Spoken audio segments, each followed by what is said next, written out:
Hello बच्चों, आज हम टॉपिक स्टार्ट कर रहे हैं electrical capacitance for a conductor. ठीक है, देखो इलेक्ट्रिकल कैपेसिटेंस होती क्या है, इसका जो बेसिक इंट्रोडक्शन, कुछ जनरल बेसिक बातें हम आज डिस्कस करने वाले हैं और कुछ कॉमन न्यूमेरिकल्स इस पे हम करेंगे।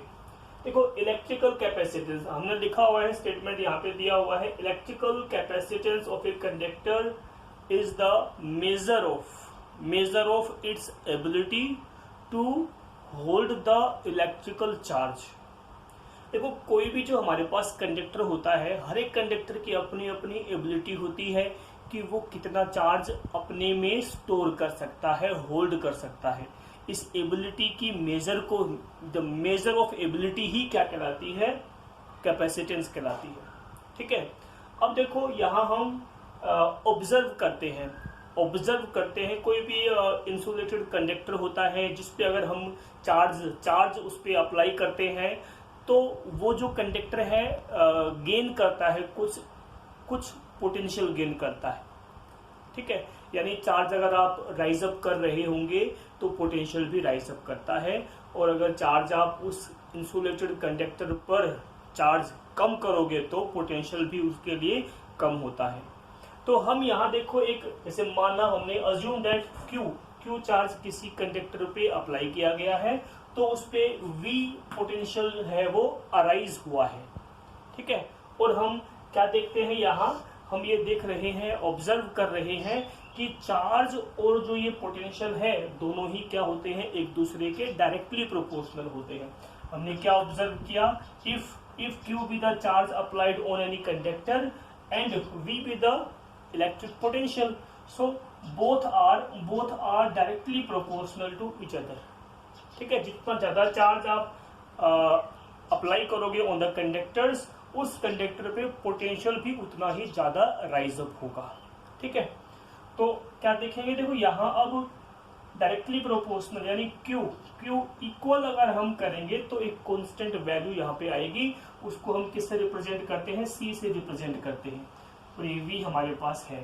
तो एक कॉमन सा एक जनरल सा फॉर्मूला हमारे पास यहाँ बनता है, but important, Q charge is equal to C into V, Q is equal to C into V. अब ये C क्या है, ये C जो ये कांस्टेंट है, जो प्रोपोर्शनलिटी कांस्टेंट है, इस कांस्टेंट को ही हम क्या कहते हैं, कैपेसिटेंस कहते हैं। ये क्या है, that is what, capacitance. C किसकी रिप्रेजेंटेशन है, कैपेसिटेंस की रिप्रेजेंटेशन है। और देखो यहाँ जो ये कैपेसिटेंस है, ये जो कैपेसिटेंस, इसको अगर आप देखो फाइंड करो तो ये चार्ज अपॉन इलेक्ट्रिकल पोटेंशियल, ये एक नया फॉर्मूला हमारे पास बन जाता है। कैपेसिटेंस किसी भी कंडक्टर के लिए क्या होती है, चार्ज अपॉन पोटेंशियल। ठीक है, if we know the value of charge, if we know the potential of that conductor, then we can find the value of capacitance. ठीक है, जिस तरह से हमारे पास रेजिस्टेंस, चार्ज, करंट, ये सब जितनी भी वैल्यू सबकी यूनिट होती है, इसी तरह से कैपेसिटेंस की भी यूनिट होती है। कैपेसिटेंस को भी मेजर किया जाएगा SI यूनिट। इस कैपेसिटेंस की क्या होती है, फैरेड, FARAD, फैरेड। F से इसको हम रिप्रेजेंट करेंगे। ठीक है, अब देखो यहां से अगर आपको ये फॉर्मूला मिला C is equal to Q by V, तो C कैपेसिटेंस को हम क्या कहेंगे, 1 farad. Capacitance of a conductor is said to be 1 farad if 1 coulomb charge जो अप्लाई किया गया है, जिसके कारण 1 वोल्ट इलेक्ट्रिकल पोटेंशियल बढ़ेगा। ठीक है, 1 कूलम चार्ज अप्लाई करने पे अगर 1 वोल्ट पोटेंशियल इंक्रीज हो रहा है, इन दैट केस कैपेसिटेंस क्या कहलाएगी, 1 फैरेड कहलाएगी। तो 1 farad equals to 1 coulomb upon 1 volt. तो ये 1 फैरेड हमारे पास यहाँ पे बनता है।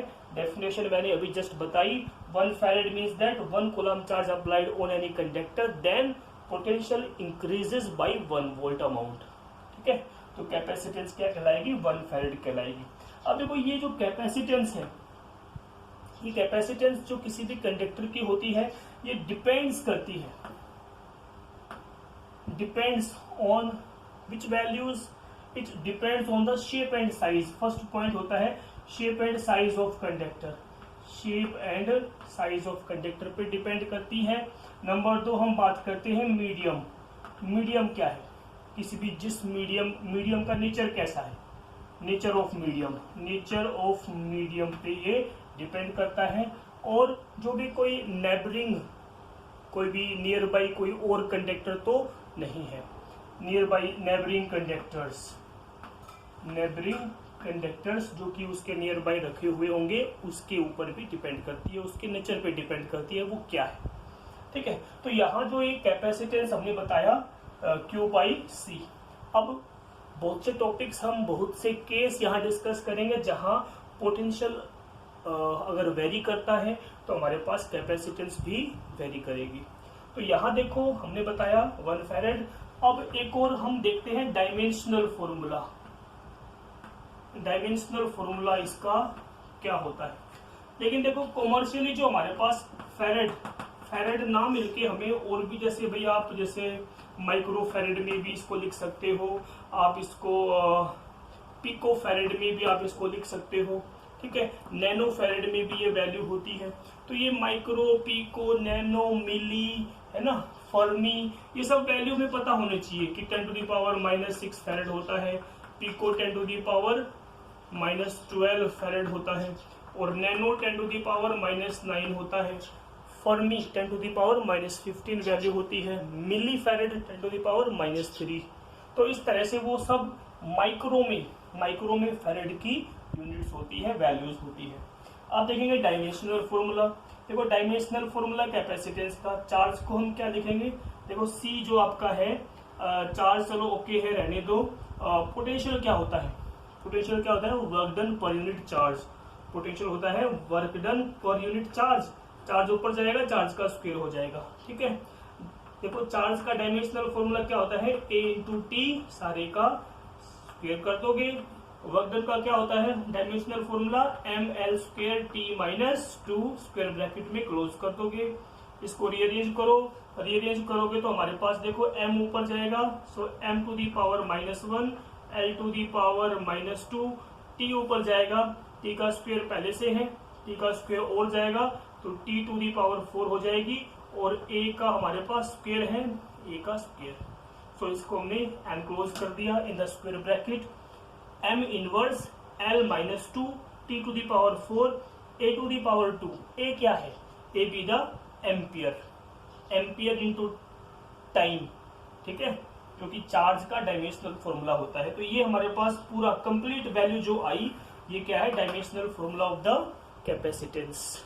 ठीक है, तो यहाँ देखो ये कॉमन बातें हैं। यहाँ हमें जो बेसिक इलेक्ट्रिकल कैपेसिटेंस बता रहे हैं, एबिलिटी होती है हर एक कंडक्टर्स की कि वो कितना चार्ज स्टोर करता है, होल्ड कर पाता है। और ये जो चार्ज है जो अप्लाई किया जाता है वो और इलेक्ट्रिक पोटेंशियल दोनों ही क्या होते हैं, डायरेक्टली प्रोपोर्शनल होते हैं। बिकॉज पोटेंशियल चार्ज का कारण है, इसलिए कॉज पहले, इफेक्ट बाद में लिखा जाता है। अदरवाइज हम बोलेंगे ऐसे कि पोटेंशियल जो है directly proportional to the charge applied on any conductors. ठीक है, तो यहाँ से ये कैपेसिटेंस चार्ज अपॉन वोल्टेज, आप यूनिट बताओगे 1 फैरेड क्या है, डायमेंशनल फॉर्मूला हम यहाँ पे बता चुके हैं। ठीक है, on which factors it depends, ये भी हमने बताया। अब हम यहाँ देखने वाले हैं कि किसी स्फेरिकल कंडक्टर के लिए, देखो एक और नया फॉर्मूला हमारे पास यहाँ बनेगा, for any spherical conductor what will be the capacitance. ठीक है, तो एक पॉइंट हम यहाँ बात कर रहे हैं, for isolated spherical conductor, for isolated spherical conductor what will be the capacitance। तो हम किसकी बात कर रहे हैं, कैपेसिटेंस की बात कर रहे हैं। कैपेसिटेंस फॉर स्फेरिकल कंडक्टर क्या होगा, आइसोलेटेड स्फेरिकल कंडक्टर जिसपे चार्ज दिया गया होगा। देखो हमने ये माना, imagine that we have a spherical conductor, ठीक है, जिसपे हमने suppose that Q charge apply किया है, ठीक है। तो ये Q चार्ज जो हमारे पास है, देखो जो भी चार्ज है वो यूनिफॉर्मली डिस्ट्रीब्यूट हो जाएगा। अगर आपके पास आइसोलेटेड स्फेरिकल कंडक्टर है तो चार्ज क्या होगा, यूनिफॉर्मली डिस्ट्रीब्यूट हो जाएगा। फिर हम क्या देखेंगे यहाँ जो ये सेंटर है और रेडियस क्या है, R be the, assume that हमने क्या कहा, R be the radius of the spherical conductor. ठीक है, तो देखो यहाँ हमने क्या देखना है कि चार्ज जो कि सारा का सारा सरफेस पे लाइज करता है, तो फॉर दैट स्फेरिकल कंडक्टर जिसकी रेडियस आर है, चार्ज क्यू है, तो इलेक्ट्रिक पोटेंशियल क्या होगा एट सरफेस पे पोटेंशियल क्या होगा 1/4πε0 Q/r। ये हमने पढ़ रखा है, किसी भी स्फेरिकल कंडक्टर के सरफेस पे पोटेंशियल कितना होता है 1/4πε0 Q/r। अब हमें तो कैपेसिटेंस चाहिए, हमने पढ़ रखा है कैपेसिटेंस क्या होती है, चार्ज अपॉन पोटेंशियल। ठीक है, क्या वैल्यू है V की वैल्यू ये है, वैल्यू यहाँ पुट कर दोगे तो C will be equals to Q आपका है, V की वैल्यू क्या होगी हमारे पास, ये वैल्यू होगी 1/4πε0 R, और ये Q आपका यहाँ पे रहने वाला है, ये वैल्यू सारी ऊपर आ जाएगी, चार्ज से चार्ज कट जाएगा। सो कैपेसिटेंस का एक नया रिजल्ट आएगा 4πε0 इंटू R। ठीक है, तो ये हमारे पास एक रिजल्ट है। किसी भी आइसोलेटेड स्फेरिकल कंडक्टर के लिए जो कैपेसिटेंस होती है वो डायरेक्टली प्रोपोर्शनल टू आर होती है, कि वो स्फेरिकल कंडक्टर उस पर क्या चार्ज है इससे मतलब नहीं है, मतलब होता है किससे कि चार्ज कितनी रेडियस में सरफेस पर लाइज हुआ है। ठीक है, सो कैपेसिटेंस का रिजल्ट हमारे पास ये आया। अगर हमें रेडियस की वैल्यू पता होती है for different conductors, capacitance will be different. जैसे कि हम अर्थ जो कि ह्यूज कंडक्टर है, और अर्थ के लिए अर्थ की क्या कैपेसिटी है, how much charge hold by the earth. So if we apply the value of radius of earth, then can find the value of capacity of earth, that how much charge it holds. तो किसी भी spherical conductors के लिए आप capacitance find करोगे तो ये formula इसमें आपको अप्लाई कर देना है 4πε0 r। ठीक है, तो किसी भी स्फेरिकल कंडक्टर के लिए हमने ये अप्लाई किया। अब देखो इस पे हम एक न्यूमेरिकल देख लेते हैं। न्यूमेरिकल जैसे ये है कि वी हैव, एक न्यूमेरिकल हमारे पास दिया हुआ है, एक क्वेश्चन हम यहाँ पे देख रहे हैं। क्वेश्चन में क्या दिया हुआ है, देखो क्वेश्चन में हमारे पास क्या बताया गया है, क्वेश्चन में कहा गया है n ड्रॉप्स ऑफ मरकरी। देखो ये कहता है n drops of mercury, mercury की हमारे पास n ड्रॉप्स है और of equal radii and equal charge, of equal radii and equal charges, ठीक है, और दे combined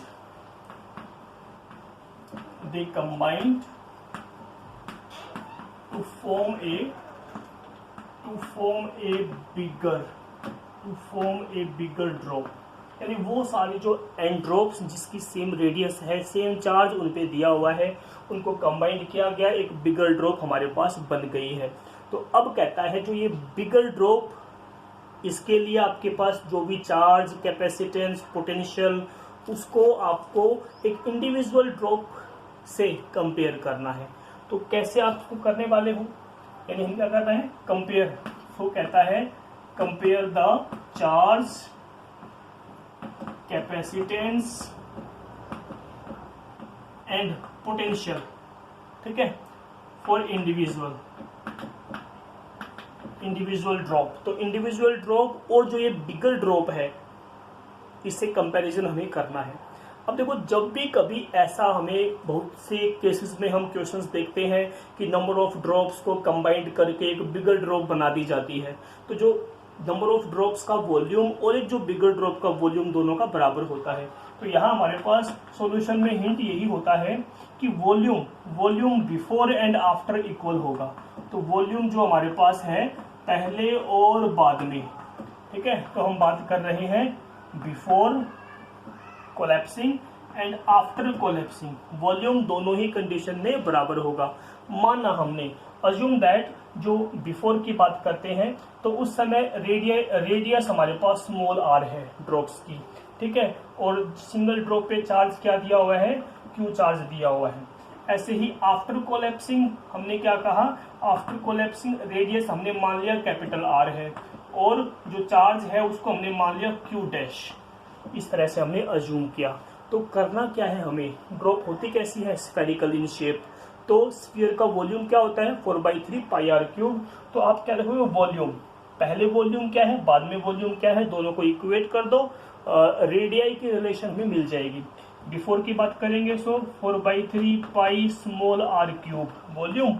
आफ्टर की बात करेंगे 4/3 पाई कैपिटल आर क्यूब हमारे पास आएगा। 4 पाई ये सारा कट जाएगा हमारे पास। जो आर की क्यूब आपके पास, या आर अगर देखोगे तो आर की वैल्यू हमारे पास क्या आएगी, ये। लेकिन देखो थोड़ा सा ट्विस्ट क्या है कि जो आपके पास जो एंड ड्रॉप्स, स्मॉल ड्रॉप्स कितनी हैं, एंड ड्रॉप्स जिनके मिलने से बड़ी ड्रॉप बनती है। तो ये हमारे पास बिफोर यानी स्मॉल ड्रॉप्स की बात कर रहे हैं, तो इसको आपको एन टाइम्स करना है, ठीक है। N times of small drop करेंगे तो उसका वॉल्यूम किसके आएगा, बड़ी वाली ड्रॉप के वॉल्यूम के बराबर आएगा, ठीक है। तो ये हमें इसमें ध्यान रखना है। तो यहाँ से देखो कैपिटल आर जब आप निकालोगे तो क्या वैल्यू आएगी, n की पावर 1/3 इंटू स्मॉल आर। ये हमारे पास कैपिटल आर के लिए रेडियस मिल जाएगी, ठीक है। जो बिगर ड्रॉप है उसकी रेडियाई कितनी है, n to the power 1/3 into small drop की रेडियस। तो ये रिजल्ट हमें यहाँ पे ध्यान रखना है कैपिटल आर का। अब देखो क्या है, जो सिंगल ड्रॉप है उस पर चार्ज क्यू है, स्मॉल क्यू है, और नंबर ऑफ ड्रॉप्स जिनको मिलने से बड़ी ड्रॉप बनी है। तो देखो जो चार्ज, टोटल चार्ज क्या होगा, total charge after collapsing, total charge after collapsing, तो वो क्या है हमारे पास क्यू डैश माना है। और वो क्यू डैश क्या है, कितना है, सिंगल ड्रॉप पे स्मॉल क्यू चार्ज है, तो n टाइम्स करेंगे हम, तो n times of small Q हमें ये चार्ज यहाँ पे मिलेगा। तो कंपैरिजन अगर आपको देखना है, यानी q डैश अपॉन q, वो क्या होगा, n टाइप्स की हमारे पास रेशियो बराबर आएगा। यानी q dash after collapsing, before collapsing charge, ratio क्या है, n/1 के इक्वल हमारे पास आने वाला है। तो ये हो जाएगा। अब हम बात करेंगे कैपेसिटेंस। देखो कैपेसिटेंस, बिकॉज ड्रॉप कैसी है, स्फेरिकल इन शेप है, ठीक है। तो कैपेसिटेंस क्या होगी आफ्टर कोलैप्सिंग, हम बात करेंगे आफ्टर कोलैप्सिंग कैपेसिटेंस। मान लिया C डैश है, तो वो C dash spherical, because drop कैसी होती है, स्फेरिकल कंडक्टर है। तो कैपेसिटेंस क्या होगी, 4πε0 इंटू आर, ठीक है। कैपिटल आर हमें लेना है बिकॉज बिगर ड्रॉप की हम बात कर रहे हैं। तो ये वैल्यू क्या आएगी, 4πε0, और ये कैपिटल आर क्या है, कैपिटल आर भी the value which is equal to n to the power 1/3 into small R. So that is n to the power 1/3 into small R, ये वैल्यू है, and that is the value of C dash, ठीक है।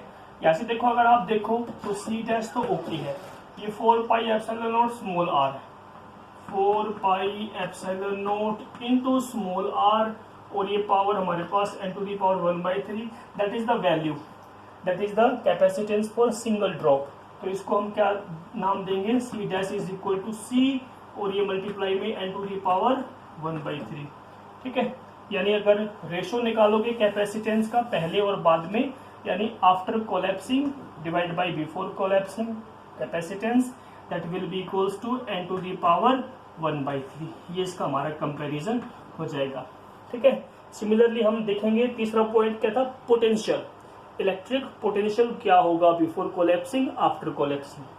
अब देखो तीसरा point हम देखेंगे यहाँ पे। थर्ड पॉइंट हमारे पास है, थर्ड केस हमारे पास आता है पोटेंशियल। देखो potential of bigger drop, potential of bigger drop, जो बड़ी वाली ड्रॉप है उसके लिए पोटेंशियल हमने मान लिया V डैश, ठीक है। तो पोटेंशियल के लिए क्या फॉर्मूला होता है, हमने पढ़ा था 1/4πε0, और ये Q अपॉन R होता है, ठीक है। तो बिगर ड्रॉप में आप Q डैश करोगे, और बिगर ड्रॉप की रेडियस क्या है हमारे पास R है, ठीक है। अब Q डैश कितना है, देखो यहाँ पे आप क्या देखोगे 1/4 पाई एप्सिलॉन नॉट ओके है। क्यू डैश की वैल्यू क्या होगी n times of small Q, because small drops n times करके क्या बनी है, बिगर ड्रॉप बनी है, divide by capital R. Capital R हमने बताया था n⁻⁴ इंटू में स्मॉल आर, ऐसे। ठीक है, यहाँ देखोगे तो हमारे पास देखो 1/4 पाई एप्सिलॉन नॉट, ये स्मॉल क्यू बाहर निकाल लो, आर को आगे रहने दो, और हम यहाँ देखो n⁻⁴ और ये वाली वैल्यू ऊपर जाएगी तो हमारे पास n⁻⁻⁴ ऐसे वैल्यू बन जाएगी। ठीक है, अब ये क्या है, that is what, that is the potential for single drop, जिसकी रेडियस स्मॉल आर है, जिस पर चार्ज स्मॉल क्यू है। तो ये क्या है हमारे पास, ये v है, before collapsing potential of the drop. इधर क्या था हमारे पास v डैश, तो v डैश और मल्टीप्लाई में ये वैल्यू क्या है, बेस बेस बराबर है तो पावर क्या हो जाएगी हमारे पास, बेस बराबर हो तो पावर मल्टीप्लाई करते टाइम ऐड हो जाती है। ठीक है, तो ये 1 - 1/3, 1 - 1/3 यानी आप एलसीएम लोगे तो हमारे पास कितना आएगा, 3 - 1 यानी 2/3। तो ये वैल्यू कितनी आएगी, n⁻²/3। ध्यान रखें, यहाँ से हमारे पास क्या बन रहा है, v dash upon v that is equal to n⁻²/3। तो ये हमारे पास कंपैरिजन है जो हम बात कर रहे थे। हमसे पूछा गया था चार्ज को कंपेयर करो before collapsing, after collapsing, capacitance को कंपेयर करो और पोटेंशियल को कंपेयर करो, हमने कंपेयर कर दिया है। ठीक है, चार्ज हमारे पास जो था q dash upon q that will be equals to n times. ठीक है, रिजल्ट हमारे पास आया था। कैपेसिटेंस में क्या आया, c dash upon c n⁻⁴ और बाद में हमारे पास v dash upon v n⁻²/3। इस तरह से हमारे पास ये एक सिंपल सा जो बेसिक सी बात हमने यहाँ पे बताई है, electrical capacitance for a conductor. ठीक है, स्टार्टिंग का रिजल्ट आपको ध्यान रखना है, Q is equal to C into V, और बाद में स्फेरिकल कंडक्टर के लिए 4 पाई एप्सिलॉन नॉट R। तो ये कॉमन बातें हमें यहाँ पे ध्यान रखनी है। ओके।